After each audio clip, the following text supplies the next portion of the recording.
Caso você tenha ultrapassado os 60 anos e perceba que sua própria filha não mais lhe dirige um olhar afetuoso, mas sim repleto de distância, irritação ou até mesmo hostilidade velada, isso porque, se ainda acredita que naturalmente o tempo tornará sua filha mais compreensiva, gentil e reconhecida, é fundamental que preste atenção nas reflexões que compartilharei nos próximos momentos. Carl Gustav Jung conhecia uma verdade amarga que raramente é mencionada abertamente. Na fase mais avançada da vida, pode acontecer de uma filha deixar de enxergar na mãe a origem da existência e passar a considerá-la como sua principal adversária. Não por causa de uma ação isolada, nem por uma discussão específica, mas devido a um mecanismo psicológico profundo que se ativa quando a própria existência não trouxe a serenidade esperada. Meu nome é Alexandre, e após mais de 3 décadas dedicadas ao estudo da psicologia profunda, compreendi aquilo que Jung descrevia com especial preocupação. Quando uma filha adulta não consegue suportar seu próprio sofrimento interno, ela começa a buscar alguém que, em sua percepção, seja responsável por tudo. E na maioria das vezes, essa pessoa acaba sendo a mãe. Se você notou que as palavras de sua filha se tornaram cortantes, o olhar passou a ser julgador e o tom de voz parece situá-las em lados opostos de uma disputa, permaneça aqui, pois hoje vamos abordar não apenas um conflito, mas sim um fenômeno trágico que Jung considerava um dos mais devastadores para a mente de uma mulher em idade avançada. Aquele instante em que a filha deixa de ser alguém próximo e se transforma numa antagonista interna. E antes que sigamos adiante, se você valoriza não apenas conselhos superficiais, mas uma conversa honesta e profunda sobre a alma, sobre as sombras familiares e sobre a dor que não encontra palavras comuns para se expressar, inscreva-se no canal e ative as notificações. Aqui falamos sobre aquilo que milhares de mulheres vivenciam na segunda metade da vida, mas sobre o que quase nunca falam abertamente. Se desejar apoiar este canal e fazer parte de um espaço mais reservado e tranquilo, onde tais temas são explorados com profundidade e sem alvoroço, torne-se membro do canal. Para os membros, compartilho reflexões que ajudam a preservar a dignidade e o apoio interno quando a própria filha começa a ser percebida como adversária. O botão para se tornar membro está localizado próximo à inscrição. E agora, realize mais uma ação importante. Se conhece alguma mulher, uma amiga, irmã, vizinha, que sente que na fase madura da vida sua filha se transformou numa fonte de sofrimento e tensão, compartilhe este conteúdo por mensagem agora mesmo. Às vezes, um único entendimento interrompe anos de deterioração silenciosa. Pare. Detenha-se por um instante. Nos próximos momentos, você descobrirá por que, precisamente na velhice, uma filha pode começar a guerrear contra a mãe. Qual mecanismo Jung denominava como projeção da sombra sobre a origem? E por que, se não for reconhecido a tempo, a mãe passa a viver em constante defesa, perdendo a si mesma e sua dignidade? Coloque o telefone de lado, desligue todas as distrações, simplesmente escute, porque a partir daqui começa o mais importante. Carl Gustav Jung escreveu que o adversário mais perigoso não surge do ódio, mas de um conflito interno insuportável. E o primeiro mecanismo que transforma a filha numa opositora interna da mãe nasce exatamente aqui. Escreva nos comentários a palavra sombra, se sente que entre vocês cresceu um muro. Com o passar dos anos, a filha acumula muitas coisas que nunca foram plenamente vividas. Expectativas não realizadas, decisões que ainda causam dor, uma vida que se revelou diferente daquilo que foi imaginado na juventude. Jung chamava isso de pressão da sombra não integrada, aquela parte da psique onde habitam decepções, vergonha, raiva reprimida e o sentimento da própria insuficiência. Enquanto alguém é jovem, pode não perceber essa sombra. Ela fica encoberta por objetivos, movimento, esperança de um amanhã. Mas na maturidade, a ilusão do depois desaparece e a sombra emerge. Jung alertava: quando alguém não suporta o encontro com sua própria sombra, procura em quem depositá-la.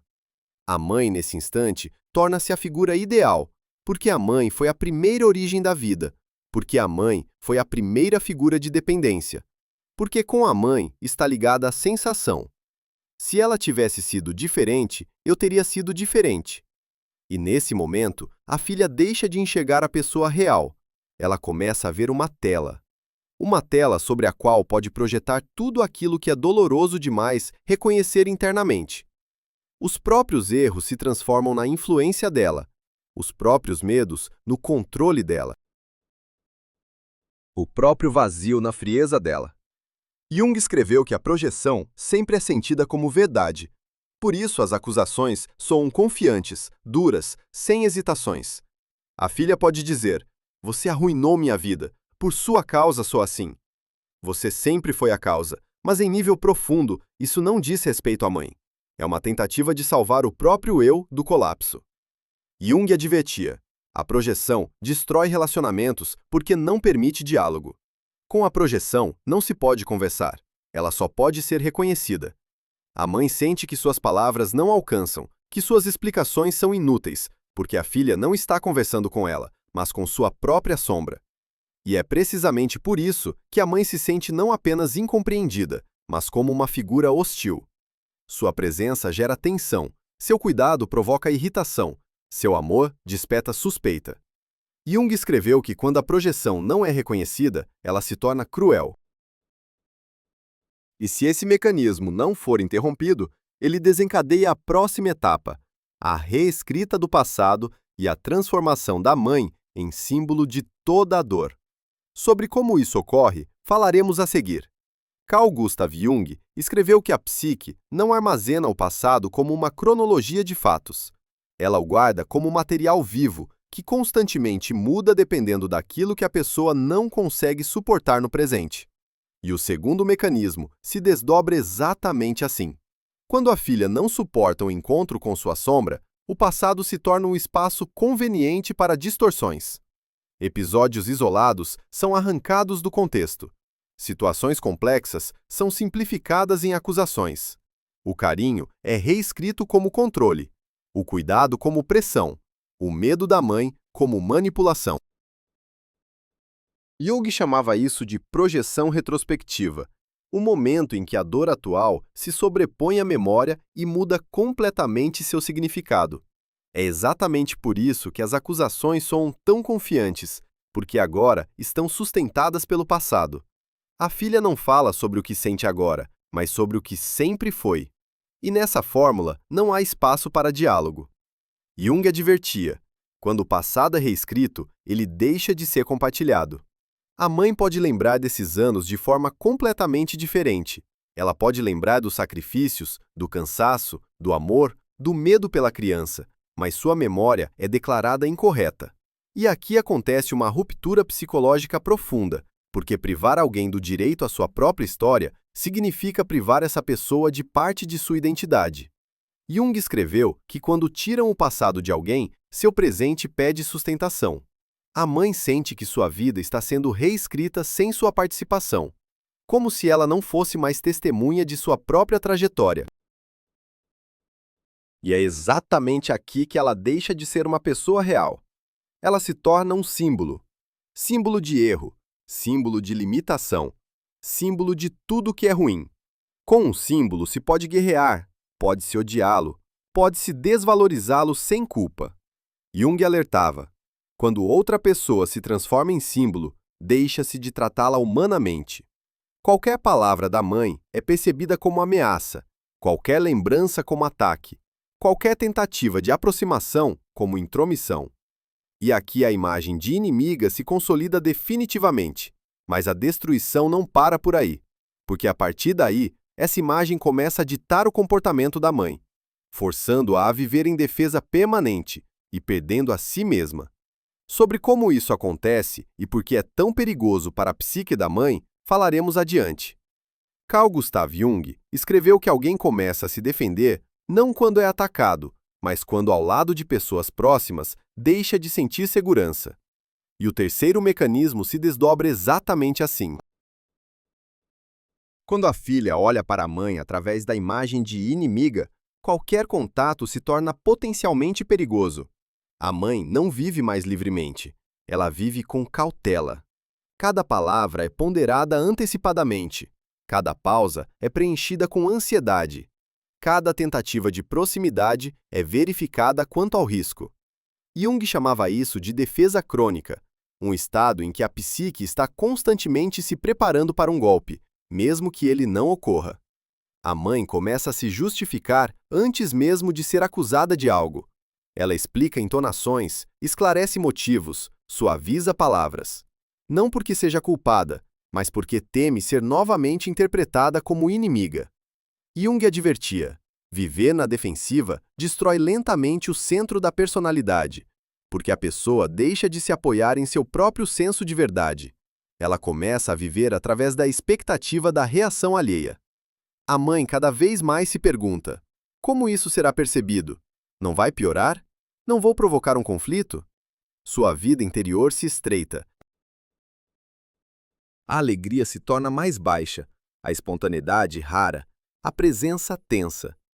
Jung escreveu que a vida suprimida não desaparece, ela se transforma em ansiedade e esgotamento. A mãe pode sentir fadiga sem motivo aparente, aperto no peito, peso no corpo, porque a defesa exige gastos constantes de energia. Escreva nos comentários a palavra basta se está cansada de viver em defesa constante. E quanto mais tempo vive nesse regime, menos impulso vital resta nela. A imagem de inimiga não apenas fere, ela reestrutura toda a forma de existência, e isso prepara o terreno para o próximo mecanismo, a destruição do valor próprio e do senso de dignidade. Dele falaremos adiante. Carl Gustav Jung escreveu que alguém pede a si mesmo não no momento do golpe, mas no momento em que começa a acreditar que precisa se defender para ter o direito de existir. E o quarto mecanismo se desdobra exatamente aqui. Quando a mãe vive por muito tempo em estado de defesa, seu centro interno começa a se deslocar. Ela deixa de se apoiar em si mesma e passa a se avaliar através do olhar da filha. Jung chamava isso de perda do ponto de apoio interno, o momento em que a fonte de valor se desloca para fora. A mãe cada vez mais se interpreta pela reação da filha. Se a filha está calma, significa que ela está normal. Se está irritada, significa que ela é culpada. Essa lógica penetra profundamente. Jung advertia: quando o valor próprio depende de outro, a pessoa se torna psicologicamente indefesa. A mãe começa a duvidar até daquilo que antes era natural para ela. Ela faz a si mesma perguntas que lentamente corroem o apoio. Talvez eu realmente tenha estragado tudo? Talvez haja algo errado comigo? Talvez eu atrapalhe? Essas perguntas não exigem resposta. Elas criam um pano de fundo interno de culpa. Jung escreveu que a culpa sem fundamento claro destrói mais profundamente que uma acusação aberta, porque ela se dissolve em todas as esferas da vida. A mãe pode começar a se desculpar por seus desejos, por sua opinião, por sua presença. Ela tenta ocupar menos espaço, falar mais baixo, desejar menos. Não porque tenha se tornado fraca, mas porque sua psique tenta evitar a dor. E é exatamente aqui que ocorre uma mudança perigosa. A mãe começa a concordar internamente com o papel de problema. Não porque acredite, mas porque está cansada de resistir. Jung advertia: quando alguém aceita um papel imposto, começa a desaparecer de sua própria vida. O valor próprio se torna condicional. Ele existe apenas quando não há conflito. Mas qualquer tensão o destrói novamente. A mãe pode sentir vergonha de si sem razão clara, desculpar-se por desejos simples, esforçar-se para ser o menos perceptível possível, não porque queira desaparecer, mas porque teme ser novamente declarada inimiga.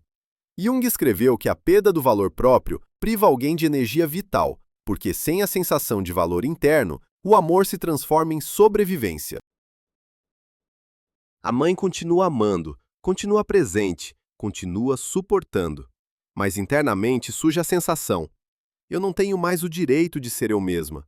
E essa sensação destrói mais profundamente que a agressão aberta, porque a agressão dá chance de resistência, enquanto a perda do valor próprio leva ao desaparecimento silencioso. Escreva nos comentários: eu existo, se não quer mais desaparecer por causa dos outros. E é exatamente aqui que a mãe começa a desaparecer dentro dos relacionamentos. Ela ainda está fisicamente presente, mas emocionalmente se torna cada vez mais distante. E isso prepara o terreno para o próximo mecanismo: o isolamento e a sensação de ser estranha em sua própria família. Dele falaremos a seguir. Carl Gustav Jung escreveu que a solidão mais destrutiva é estar ao lado e não ser necessária. E o quinto mecanismo se desdobra silenciosamente, sem gritos, sem rupturas, sem cenas dramáticas. A mãe formalmente permanece na família, mas emocionalmente é gradualmente excluída. Perguntam menos a ela, informam-na com menos frequência. Sua opinião deixa de ser considerada. Jung chamava isso de exílio psicológico, um estado em que alguém é deixado no espaço, mas é privado de pertencimento. A mãe sente que precisa ocupar menos espaço, falar mais baixo, aparecer menos. Não porque não ame, mas porque sua presença parece incomodar. A filha pode dizer: "É mais fácil para mim assim. Preciso de espaço. Você pressiona." Mas por trás dessas palavras, frequentemente está o desejo de não se confrontar com aquilo que está dentro. Jung advertia: o isolamento destrói a sensação de realidade. A mãe começa a se sentir invisível. Sua vida parece passar ao largo. E essa solidão é mais profunda que qualquer conflito, porque não há com quem discuti-la. Mas o isolamento ainda não é o fim. Ele prepara a etapa mais perigosa, a perda de energia vital e da imagem de futuro. Carl Gustav Jung escreveu que alguém se apaga não pela idade, mas pela ausência de significado. E o sexto mecanismo funciona exatamente assim. Quando a mãe vive por muito tempo em isolamento, seus dias pedem direção. Não porque não haja eventos, mas porque não há expectativa. O futuro deixa de ser sentido como espaço. Jung chamava isso de exaustão existencial. A mãe pode acordar cansada, sentir peso, perder interesse naquilo que antes a preenchia. Ela diz a si mesma: o importante é não atrapalhar, o importante é sobreviver, o importante é não piorar. Mas por trás dessas palavras se esconde uma renúncia silenciosa à própria vida. Jung advertia: quando alguém deixa de ver futuro, sua energia começa a desaparecer. E é exatamente aqui que o mecanismo de hostilidade atinge seu ápice. Mas mesmo aqui, Jung via uma saída. Carl Gustav Jung escreveu que a cura começa não com a reconciliação, mas com o retorno da essência própria. O sétimo mecanismo não é luta nem provas, é a saída do papel de inimiga. A mãe começa a perceber: sua vida não precisa de aprovação. Sua memória tem o direito de existir. Ela deixa de se justificar por sua trajetória. Ela pode continuar amando a filha, mas não permite mais que a destruam em nome da ilusão de paz. Jung chamava isso de retorno do centro, o momento em que alguém deixa de viver através da sombra alheia. Os relacionamentos podem permanecer complexos. Às vezes a distância permanece, mas a mãe não desaparece mais. Se você chegou até este momento, significa que dentro de você já começou um movimento. Carl Gustav Jung dizia: eu não sou o que fizeram comigo, eu sou aquilo em que me tornei. Ao reconhecer isso, você tem direito à dignidade, à sua história, à vida sem guerra interna. Escreva nos comentários a palavra liberdade, se esse caminho ressoa em você.